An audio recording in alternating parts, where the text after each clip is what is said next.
So let's start with this thought. Approach your potentiality with awe, not fear. Your potentiality, what you are capable of doing, having, and becoming. Let's approach that with awe, with reverence, with just magnificent celebration, and not with fear. All right, so do me a favor, check in. Let me know where you're watching from. Put it in the comments, and also call a friend, send a text, and make sure to give them the login or put it on Facebook or Twitter or somewhere. People you know who would appreciate prosperity consciousness. Paula, can you put up the slide with the homepage, please? This is you guys may want to bookmark this page. This is no, that's the first one. We need the next one, Paula. Yeah, this one here. This is the homepage. And every week we'll post what the upcoming show is going to be. And then we also have the videos archived there. So you can watch any of the replays. So that's great. Okay, thank you, Paula, for putting that up. Let's talk about defining poverty consciousness. I think that's the best place to begin, because what does that mean? Poverty consciousness. If you're in the new thought movement, if you've worked a lot in personal growth, you probably are familiar with that term. But when we go out in the real world, for most of the 7 billion people who have not devoted their life to personal development, they don't really understand what that phrase means. So let's say we can divide the world into two viewpoints: poverty consciousness and prosperity consciousness. And as the words might indicate, people with prosperity consciousness have an expanding view of prosperity and the world. They expect good things to happen. They have a positive vision for their life. They have a positive outlook on their day every day. Let me just admit these poor people who are waiting. Okay. And people with poverty consciousness have a default setting that's more limited. They are more of the type where they expect bad things to happen. They don't really have a strong vision for what their life is going to be, what it's going to mean to them. And they're fear-based. So when good things are happening in their life, they're waiting for, we have an expression in English, we say in America anyway, we're waiting for the other shoe to drop. You know, when they get a raise, they get a promotion, the job is going really well, they're just like, well, man, somebody's going to catch up to this at some point. Somebody's going to figure out I'm an imposter. I'm not supposed to be this successful. I'm not supposed to be making this much money. They just have this expectation. The other expression, which comes from England, of course, or the UK, is penny wise or pence wise and pound foolish. Meaning they will obsess over decisions on minuscule amounts of money and not really evaluate or take into account the big picture stuff, right? So we say they would trip over a dollar to pick up a penny is another expression that we use. And I think what you find with people with poverty consciousness is that money overrules the experience. My dear, dear beloved grandmother, who's no longer with us, but I adored and loved with all of my heart, I gave her a gift certificate to a spa for a massage for Christmas one year or her birthday one year, because I knew that she had never had a professional massage in her life. She had never had a facial in her life. You know, she had the beauty parlor, and she got her wash and set every week, which she took the bus and got that done. But she came from a poor family, poor background. I would definitely say she had poverty consciousness. She was a kind of a, you know, she grew up in Milwaukee and then Madison, Wisconsin. 60 below zero wind chill factors, 40 below zero wind chill. Like people in New England, people in the Midwest are very sturdy, hardy, practical people because they weather the elements. And she was that way. And it would have never occurred to her to treat herself to a massage. So I thought, man, it's time to, same thing, by the way, I flew her and my mother down to visit me one year. And I flew them in first class.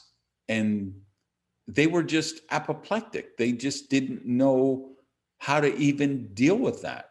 And they just chastised me for wasting my money. How could I spend all that money to put them in first class? And it was such a waste of money. And I work hard for my money. And why would I do that? And they just, you know, I thought I was giving them this really great treat. You know, it's winter time. I brought them down to Miami, flew them first class, you know, wanted them to really experience this thing. And all they could think about was, how much money did those tickets cost? How much money did my son or my grandson waste? And so my mother called me after I gave her that present for Christmas. And she wanted to, you know, let me know that my grandmother started crying when she opened that present because she was so sad that I wasted my money on buying her that massage, which she would never use in a million years. Yeah. And that was a good lesson for me, right? We give things that we But want so, to receive, mm, as a rule. And you find, Paula, you may need to mute. I didn't set up the thing to mute people, by the way, so you'll have to do that, please. So you know, I thought, wow, what a wonderful experience this will be for my grandmother to you know, experience this. But it was the exact opposite. And so my mom called me just to kind of, you know, don't do that again, whatever you do, you know, because she couldn't even imagine the idea of letting a stranger touch her body. It was just so out of her consciousness, right? So that's the kind of thing I'm talking about. Whether it's flying first class, and you know, every we all have our own value structure, the things that are important to us, right? So if my friend Gail Carson, she's 4 feet tall, she weighs about 95 pounds. She probably could care less if she flies first class or not, right? She has plenty of leg room in that seat because she's 4 feet tall. If you're 6 feet two, like I am, that leg room is a different experience, right? So you're cramped in that sardine can, and it's horrific, right? So that may be something to me, whereas Gail may have something that's important to her that I wouldn't, you know, appreciate at all. Maybe she loves skiing, and her thing would be a trip to Vail, Colorado, and skiing in the mountains in the wintertime. And I would hate that like poison because I hate cold, right? So we all have different things we value. So it isn't about that I'm saying you have to fly first class or you have to get a massage. What I'm saying is You have to find the things that matter to you, the things that enhance your life and bring you joy, bring you harmony, bring you prosperity. And you have to be selfish enough in a good way to give yourself those pleasures, those luxuries, those treats. And of course, we all have, we all have times where it's prudent not to buy something. When I first started my business, I flew coach for a few years, right? I was the guy sitting in row 36 in the middle seat across from the lav, squeezed in, hating every minute of it. But that's what I had to do to grow my business. You make decisions on what's prudent, right? But if you've got poverty consciousness, what never happens is you never break out of that experience until you change your consciousness. So I will give you an example. I spent thousands of dollars, many thousands of dollars for me creating a speaker demo video when I was starting my speaker business. Why? Because that's how meeting planners decide to hire you or not. So the difference between a professional and an amateur speaker is the amateur is not going to have a demo video, or they're going to have a little thing on their phone that their mother took for 10 minutes or whatever. Whereas a professional speaker will have a professionally produced demo video. They'll have a professional website. I invested a lot of money on my website, right? So that comes from prosperity consciousness. Whereas poverty consciousness, you say, hey, I only make $1,500 to do a speech. I'm certainly not going to spend $10,000 making a demo video, right?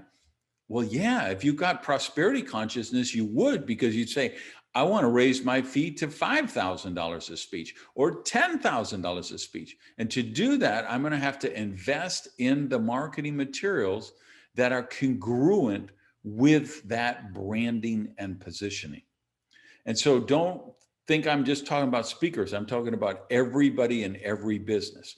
And I think we also, I think it isn't even just the business aspect.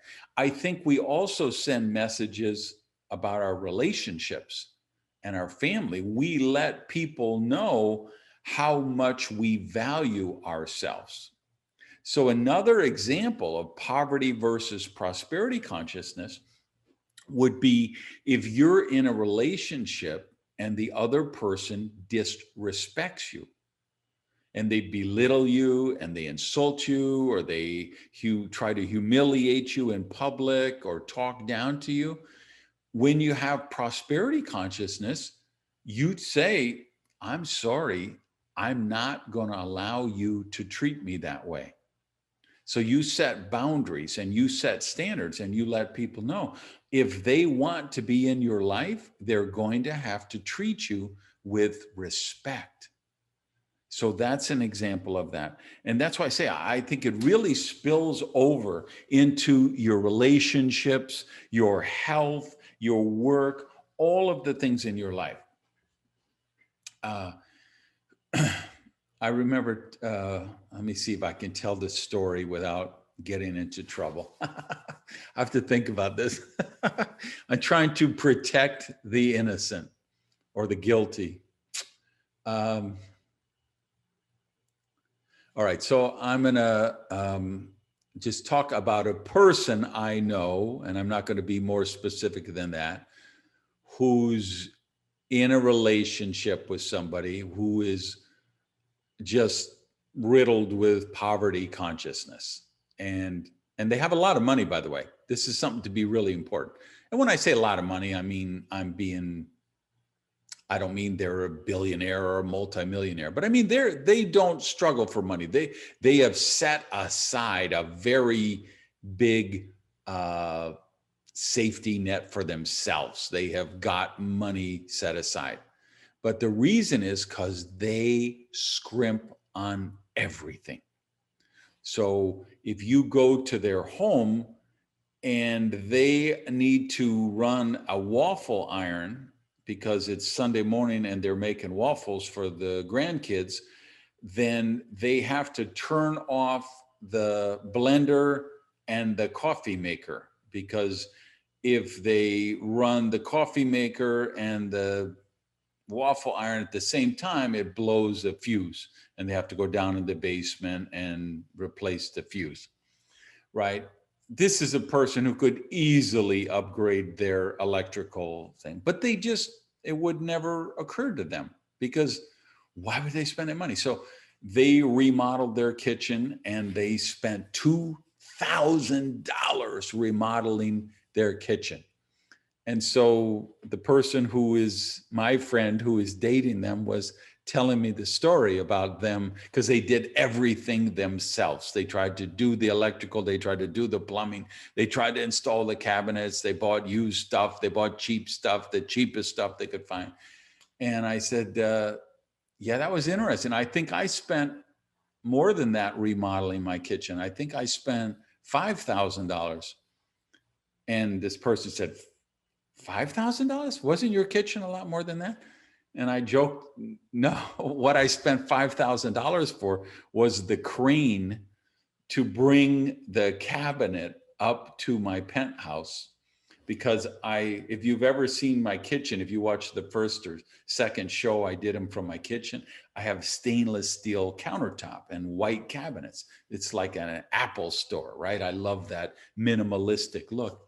So I had this beautiful custom made stainless steel countertop made. And when they brought it, they realized it's like 12 feet long and the elevator is only 10 feet high. So we had to rent a crane to go in the parking lot and lift the cabinet. So it was like $5,000 to bring the cabinet up and bring it in through my balcony. My actual cabinets were like $60,000. So that's just consciousness, right? And I bring that up because I know there's people watching right now that'll say, $60,000. How could you spend $60,000 for cabinets? Do you know how many rainforests we could save, and how many whales we could save, and how many tofu burgers we could save? But I want you to recognize, if that came up in you, you have to recognize that means you're coming from poverty consciousness, because you're seeing it as an either or equation, that you could spend $60,000 on your kitchen cabinets, or you could send $60,000 to the save the rainforest. But of course, the answer is you could do both. You can just you can provide more value to the universe, earn more money, and buy very nice, remodel your gorgeous kitchen and support the charities and the causes that are near and dear to your heart.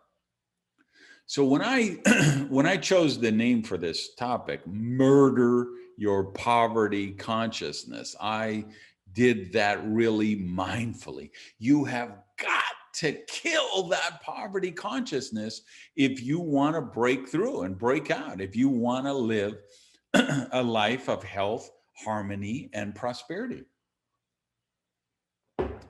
Because the way that poverty consciousness harms you is you can't help yourself. You set a smaller vision for your life. Understand, everybody has a vision for their life, right? People sometimes say, well, I don't have a vision. That's my problem. No, everybody has a vision. But excuse me. Remember, we talked about this on an earlier lesson. Some people have a positive vision. Some people have a neutral vision. And some people have a negative vision, right? They expect bad things to happen. When something good happens, they start to get fearful because they expect something bad is going to happen next. And it's really important that you understand the role of self-fulfilling prophecy. When you create a limited vision for your life, You lower your expectations, you set smaller goals, and because you set smaller goals, you take different actions, you take lesser actions, and you do live a life of mediocrity. If you coming from poverty consciousness. So it's really important that we do that.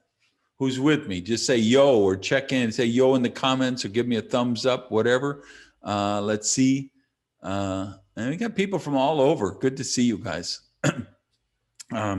So let's talk about what creates poverty consciousness. Because if we can figure out what caused you to get it, then we know how to murder it, how to eliminate it, how to kill it. Where we begin on a lot of this, I would say, is unworthiness issues. People with unworthiness issues almost always have poverty consciousness. They go hand in hand. So usually these come from one of two sources.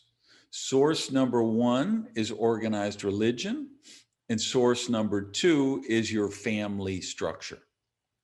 So if you, and here's the most important thing I want you to get about the unworthiness issues. This is, I'm actually going to read from this book a little bit later. The theme that goes through this book over and over is what I'm about to tell you now. You don't get the prosperity you deserve. You get the prosperity you believe you deserve. Please internalize that. Please get that. Okay, just understand. You don't manifest the prosperity you deserve. You manifest the prosperity you believe you deserve. And guess what? If you have unworthiness issues, you are not going to believe that you deserve high levels of prosperity. The ways it comes from organized religion is the beliefs you're born a sorry sinner, that life is a dress rehearsal and the good stuff comes in the afterlife, or you got to be reincarnated a certain number of times before you're going to reach happiness, enlightenment, prosperity. And so maybe you're only on lifetime number 112 and you need 150 before you qualify. The concept of karma, that maybe you're here suffering in this lifetime because you're paying the karmic debt for something you did in a previous lifetime. These are all batshit crazy concepts that come to us through the various organized religions in the world. And they're cray-cray. They're dangerous. They destroy people's self-esteem. They create the worthiness issues, and they cause self-sabotage. So I'm not telling you not to believe in God. I'm not telling you you can't practice religion. I'm telling you, if you do believe in a supernatural entity, and you do believe and you follow a particular faith, make sure it's a faith that empowers you, a faith that causes you to become the highest possible version of yourself and encourages you to do that. I wrote a blog about this yesterday. If you want to do some homework, jot a note to do this later, just to go to my blog. What did I call? Okay, I wrote Stop Worshiping Dogma. So search for that. Somebody write that in the comments if you would. You guys on the YouTube, by the way, watching the replay, do me a favor, check in also. Tell me where you're from, and somebody write that in the comments there. Stop worshiping dogma. There's so many doctrines in organized religion. There's so much dogma in organized religion. And people end up inadvertently worshiping the dogma, the doctrines, the limiting beliefs, and they lost the plot. They lost the focus of what's really, really important. Thank you, Delhi, for putting the link. Stop worshiping dogma, right? The other place that it comes from is family creation. And this is the case where all my amigos Latinos are going to know this one. You know, I was with, you know, I was dating a girl, and her youngest brother, kind of chubby little 2-year-old. So of course, everybody in the family called him Gordito, right? So I know it's an affectionate term. You know, Latin people like to put ito at the end of everything. I get it. It's a term of endearment. But when you start labeling somebody a gordito when they're 2 and 3 and 4 years old, what kind of vision, self-esteem, expectation are we creating going forward? So sometimes those things start as affection, and they have a tendency to morph into negative and hurtful and harmful. And there, you know, I think of my uncle, who's deceased now, but he would always call his son, "You big dummy." Oh, you big dummy, right? And that's a common thing. I hear a lot of fathers do that. You knuckleheads, you big dummies. You know, that's not really very prosperity consciousness, because kids internalize that stuff and they create a self-identity from it. And sometimes it's innocuous and meant as terms of endearment. And other times it's toxic, dysfunctional, it's harmful. There are parents who are jealous of their children. There are parents who are resentful of their children, and they act out against them by names they call them, labels they assign them, and expectations they create for them. And I'm not a psychologist. I can't take you back and work through all your mommy issues and your daddy issues, but I can tell you this: you may need to explore that topic and say, did my family create some worthiness issues for me and make me believe that I'm not worthy for some reason? Second area that it's going to come into play is low self-esteem.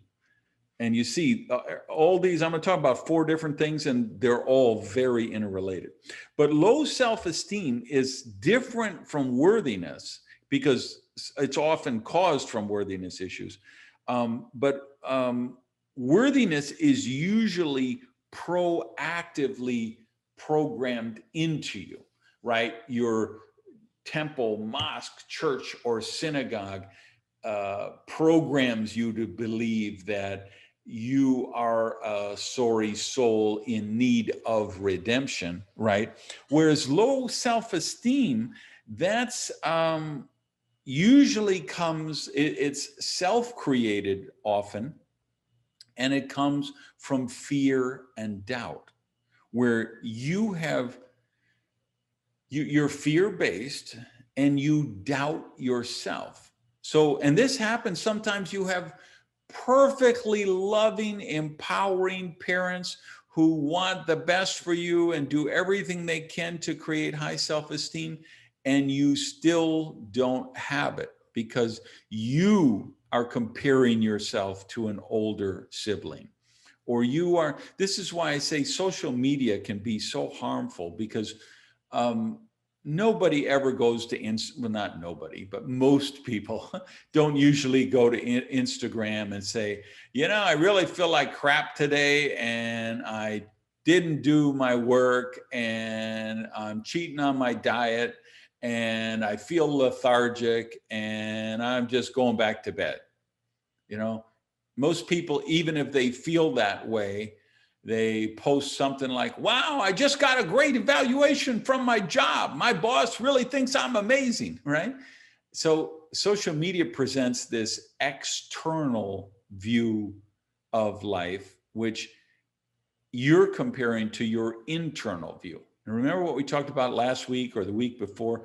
You're the harshest critic you have for yourself. You know every bad thought you ever did. You know every mistake you ever made. You know everything you ever said that you wish you would have never said.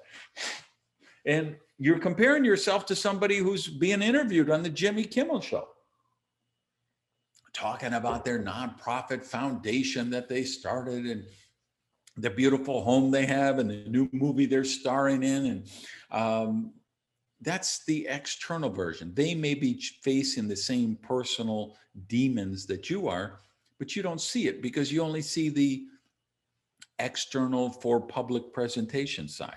So it's very easy for people to develop low self-esteem because there's always somebody with a bigger boat. There just is. Whatever the context we're talking about, there's always somebody smarter, faster, prettier, richer, something. And if you're grading yourself against that versus grading yourself about, hey, what's the kind of life that I want to live? What's the kind of prosperity that I want to manifest? That's what it's about. Third area that I think poverty consciousness comes from is, and this is going to shock some of you guys, fear of success. And I would maintain that there are millions and millions more people more petrified of fear of success than there are people who are petrified of fear of failure. Because fear of failure, failure allows us to live in victimhood.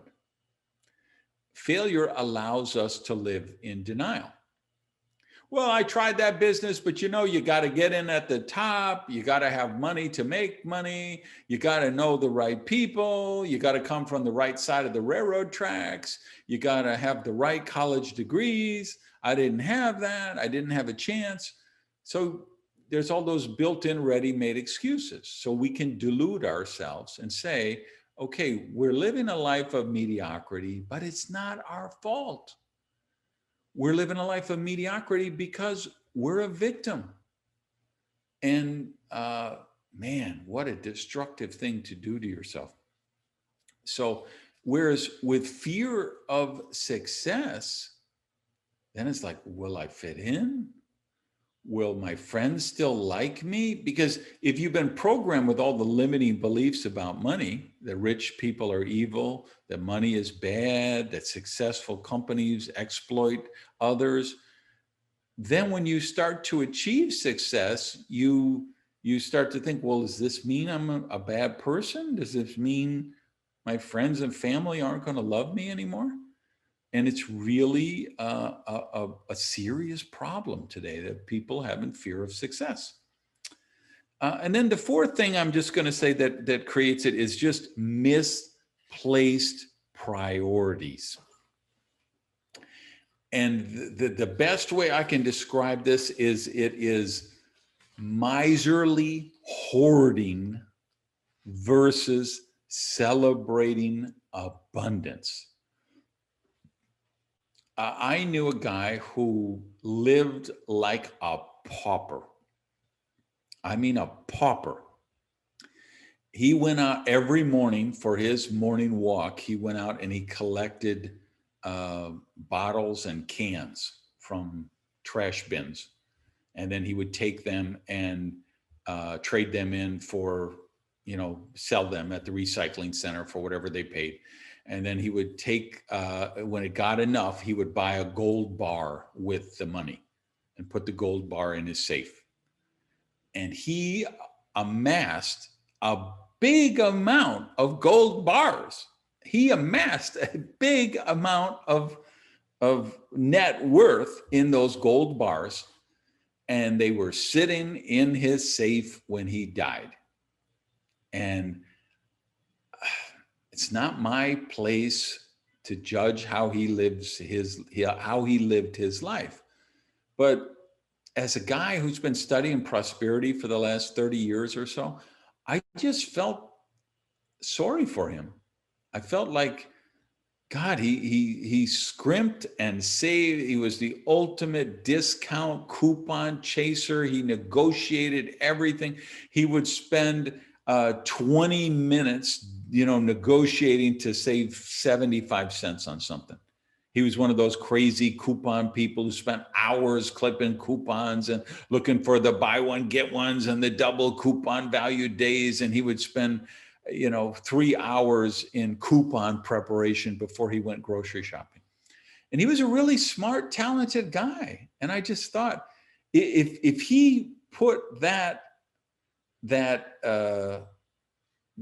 talent toward creating value instead of saving money, he could have lived an amazing life of experiences and been 10 times more wealthy than he was at the time that he died. And that to me is just misplaced priorities. It's, the person I was talking about with their kitchen, there'd be another one. If you gave them a certificate for a spa for $200, the minute you were gone, they're going to call up that spa and find out, can they trade it in and get the cash, right? They're the kind of person, if you bought them a first-class plane ticket, they would run up to the counter and switch the ticket to coach and take the money and put it in their pocket so they could put it in the bank. And you know what? Like I say, if there may be a point in your life where it would be prudent for you not to fly first class, of course, or not to fly private, where it would make sense that, hey, no, that money is better spent on groceries, or that money's better spent on remodeling the home or the kids' college fund, or whatever the case may be. But give yourself that opportunity. Give yourself that choice. And I'm going to give you some assignments right after in just about 2 minutes. So I'm going to give you 1, 2, 3, 4 different assignments for this week to murder your poverty consciousness and nurture your prosperity consciousness. Okay. So first, though, we're going to take up your offering. For you guys who are here for the first time, I do this every week on a love offering basis. Paula, can you put up the Go website, please? This is the page where you can see the offering statement and you can support the work. PayPal, Venmo, credit card, debit card, however you want to do it. But I just say, I run this like a 12-step meeting. I feel like the participants should support the meeting. This is for you. If you're new here, this is a for-profit prosperity ministry where I try to model the principles I teach every week. And the principles we study every week are the principles of prosperity, free enterprise, and generosity. So if everybody did $10 a week, this, I would probably charge $37 or $47 if I did this on the internet and sold it as a course each week.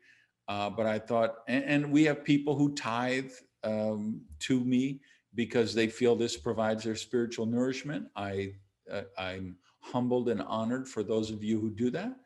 And I also say, whatever you can afford, if it's just $1 or $2, then I love seeing those $1 donations, those $2 donations, because it shows me people have prosperity consciousness. They're growing. But I will tell you, there are about 1,500 people who come every week and don't support the work. And so I'm going to challenge you. I'm going to get in your face and say, are you coming from poverty consciousness? I said, well, Gage is going to do that anyway, so why should I send in any money? Gage has lots of money anyway. He doesn't need the money. Why should I send it in? Question yourself. Are you coming from poverty consciousness or prosperity consciousness? Okay, Paula, can we put up the offering statement? For those of you guys who do support the work, I like to bless the offering and send energy around the world to the internet. So if you want to repeat it with me, we celebrate the following truth. We have prosperity because we choose to accept it. We circulate prosperity joyfully, lovingly, and gratefully. We become prosperity by generous daily living. Prosperity surrounds us everywhere in the universe, yet we know it begins with us. All right. And so it is. All right, let me give you your assignments for this week. These are your assignments to murder your poverty consciousness and drive it back into the nothingness from which it came from, and how we're going to nurture and grow and celebrate your prosperity consciousness. Now, really, somebody write these in the chat, each one. And I'm serious. I want you, who's committed, who's really going to do these assignments this week? Because all right, I love seeing the hands. You guys on YouTube, give me a shout out in the comments. This will transform your life. It will. I really mean that when I say this is like the fundamental philosophy of living is, do you come from poverty consciousness or do you come from prosperity consciousness? Okay, so here's the first assignment. Schedule 1 hour uninterrupted, no devices, pondering, do I believe I'm worthy? So schedule 1 uninterrupted hour. So turn off all your devices. You schedule 1 hour to ponder the question, do I believe I'm worthy? And I'm going to encourage you, and somebody please put that, yeah, there we go. I'm going to encourage you to just take a journal and a pen, get a cup of green tea or coffee and a glass of wine or fruit juice or something, sit on the balcony, lay in a hammock, go to the beach, sit on the pier, on the dock, and really ponder that. Do I believe I'm worthy? And I'm gonna look for a report back next week from some of you. There will be a test, so be ready. Number 2, evaluate your self-esteem and vision.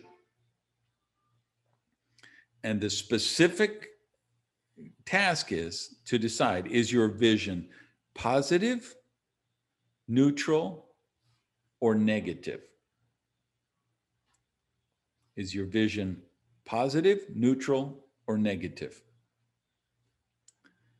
And I think after listening to everything we've talked about so far, you'll be able to give yourself an honest answer about that.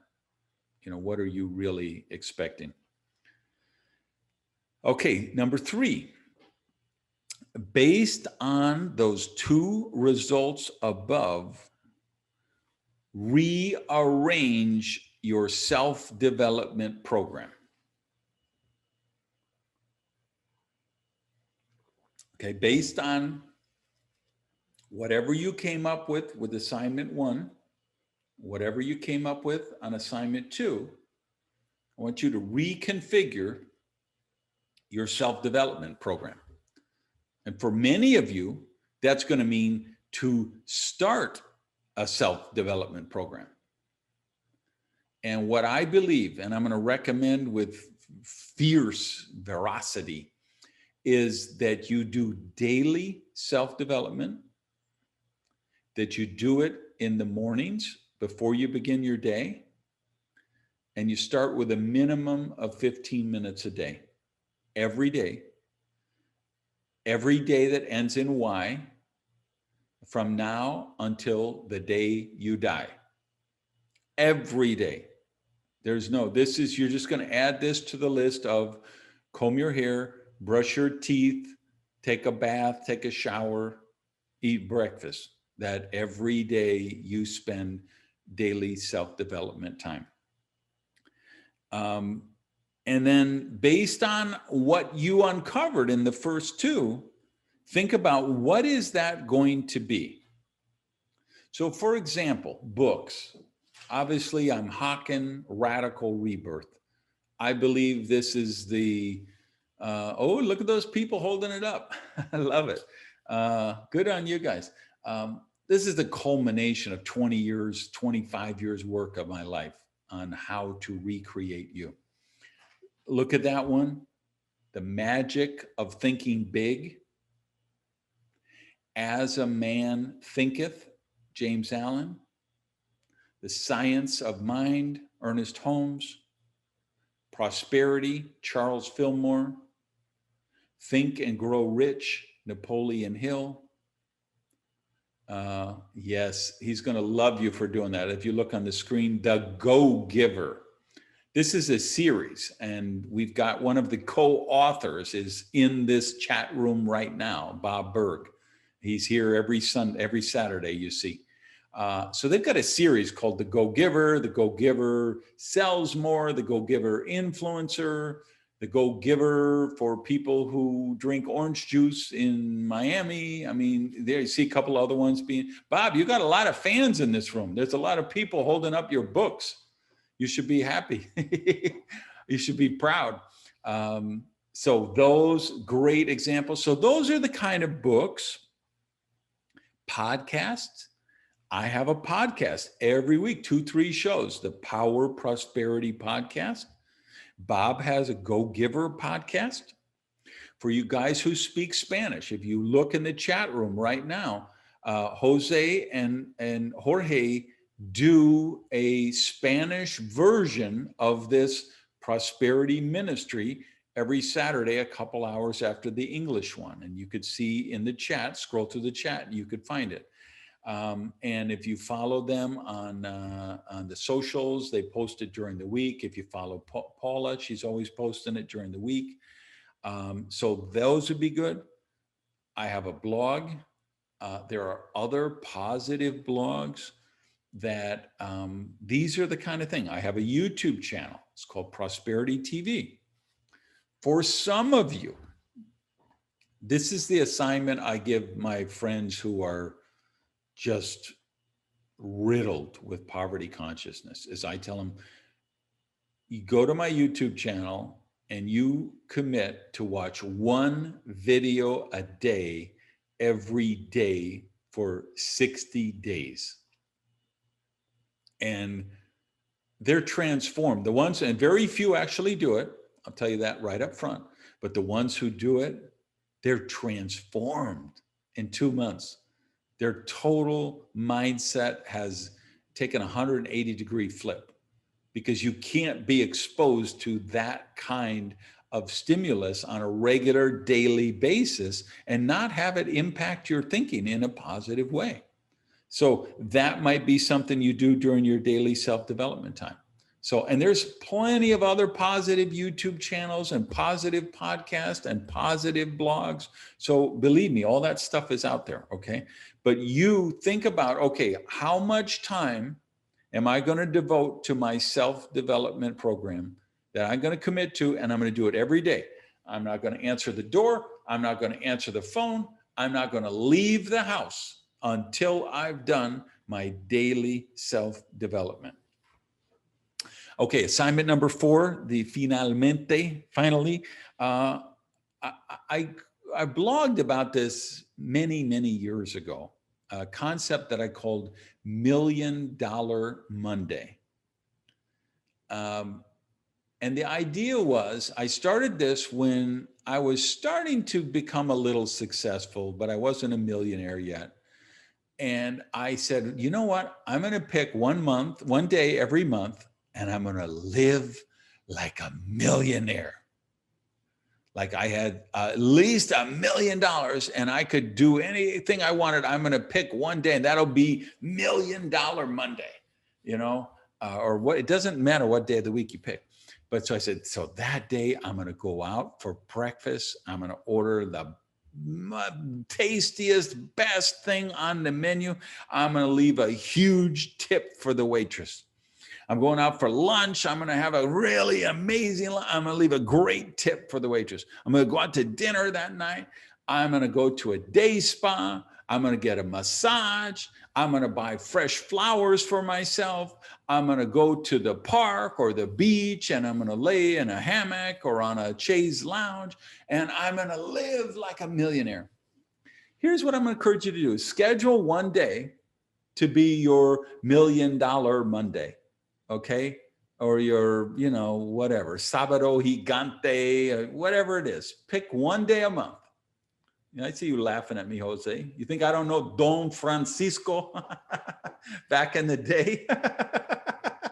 Right? Pick one time that you just, so you can, you may have to even budget some of the other days, and you may have to eat cheese sandwiches 4 other days that week just so you could afford to go out for a nice meal on your $1 Million day, whatever. Okay, do it. But just what I want you to do is listen very carefully for this. You have to shock the system, meaning you have to treat yourself to at least 5 extravaganzas, 5 extravagant actions that you would normally never give yourself. So for some of you, that will be getting a massage from a professional masseuse for the first time in your life. Some of you, it might be getting a facial, right? It might be playing, for Bob, it's probably playing hooky and going to a spring training baseball. He would do that anyway, so that wouldn't be a special thing for him. But it might be for some of you that you would just play hooky one day and go to see spring training baseball in Florida or Arizona. Maybe you would take a day trip somewhere and drive somewhere, drive into the mountains for the day, or go and visit the eco preserve for the day or something like that. But think of 5 things that would be extravagant by your standards that you would normally not do. And I want you to shock the system and force yourself to treat yourself abundantly. And I really do want to hear next week, I want to hear you guys check in and let me know how it works out for you. All right. Thank you all for watching and listening. Remember, please share the show. Every Monday, we rebroadcast this on the Power Prosperity podcast. And then usually by Monday night, I put it up on the Prosperity TV YouTube channel. We gave you the homepage for the lessons each week earlier. And just so you know, next week is going to be really high on the sexy factor, because the topic, the lesson for next week is the mental side of making money. So I look forward for you guys. Let me send you out with this affirmation that we can affirm together if you want. We celebrate the following truth. We have prosperity. That's just the one we did for the offering statement, by the way, Paula. I just realized we did the wrong one for that. But anyway, we're going to celebrate it again. We have prosperity because we choose to accept it. We circulate prosperity joyfully, lovingly, and gratefully. We become prosperity by generous daily living. Prosperity surrounds us everywhere in the universe, yet we know it begins with us. Thanks again, everybody, for being on. Peace, love, and unicorns. I'll see you all next Saturday.